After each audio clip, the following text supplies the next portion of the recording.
Dunia internasional pada awal abad ke-20 dihebohkan dengan pameran World Fair yang menampilkan anak muda asal Kongo, Ota Benga, di kebun binatang Bronx, New York, Amerika Serikat. Pameran itu berlangsung persis pada musim dingin, tepatnya pada September 1906. Kelompok pemuda Afrika itu tidak diberikan pakaian dan perlindungan yang cukup. Mereka dipamerkan selama 20 hari, 9 sampai 28 September 1906. Menurut catatan dalam buku Spectacle: The Astonishing Life of Ota Benga tahun 2015, satu kisah paling tragis dialami oleh Ota Benga. Keluarganya dibunuh, dia dibawa sebagai budak dan tinggal di kebun binatang Bronx bersama seekor monyet untuk dipamerkan. Saat itu negaranya masih merupakan tanah kosong. Hutan lebat dan sungainya masih belum tereksplorasi dengan baik. Sampai kemudian pada abad ke-19, Raja Leopold II asal Belgia mengambil alihnya. Dia menugaskan serangkaian ekspedisi ke wilayah tersebut untuk memetakan medan dan menentukan apakah tempat itu layak dihuni atau tidak. Selama di bawah administrasi Raja Leopold, penduduk lokal Kongo diperlakukan sangat kejam. Mereka menerima hukuman cambuk, amputasi, kerja paksa, dan pembunuhan massal. Perkiraan menyebutkan jika lebih dari 10 juta penduduk Kongo tewas di bawah pemerintahan Raja Leopold. Masa kolonial itulah yang menjadi awal dari kesengsaraan hidup Ota Benga.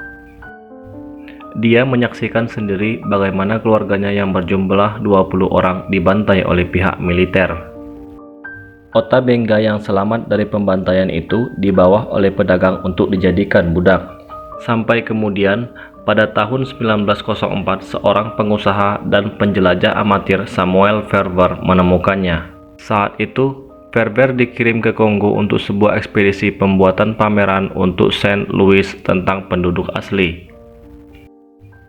Pekerjaan Verner adalah menemukan beberapa orang Afrika yang dianggap penting dalam evolusi manusia. Dia melihat Benga yang memiliki bentuk fisik serupa yang dicari. Verner tahu dia memiliki apa yang dibutuhkan dan kemudian membeli Benga dengan harga 1 pon garam dan selembar kain. Segera, Ota Benga beserta tawanan Afrika lainnya dibawa ke Saint Louis untuk ambil bagian dalam pameran.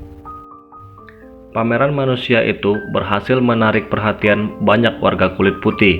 Kemudian, pada tahun 1906, Ota Benga dipindahkan ke American Museum of Natural History untuk dipamerkan. Di sana, dia langsung menarik perhatian pengunjung. Setelah itu, Ota Benga juga menjadi bagian dari pameran New York Anthropology Society tentang evolusi manusia. Kemudian, seorang pendeta lokal terkejut karena ada manusia yang dipamerkan layaknya binatang dan menuntut pembebasan. Sang pendeta memaksa gubernur setempat melepaskan Ota Benga. Akhirnya, Benga berhasil dibebaskan, kemudian tinggal di panti asuhan. Saat itu, keinginannya hanya satu, yakni bisa pulang ke Afrika. Sayangnya, karena pecahnya Perang Dunia I membuatnya harus tetap berada di Amerika. Benga merasa putus asa dan akhirnya memutuskan untuk bunuh diri. Kisah Ota Benga ini seakan membuka mata kita tentang penjajahan yang berujung perbudakan pada masa Perang Dunia I, merupakan sejarah kelam masa kolonial bangsa-bangsa Eropa ke Afrika dan Asia. Terima kasih telah menonton, jangan lupa like, share, dan subscribe.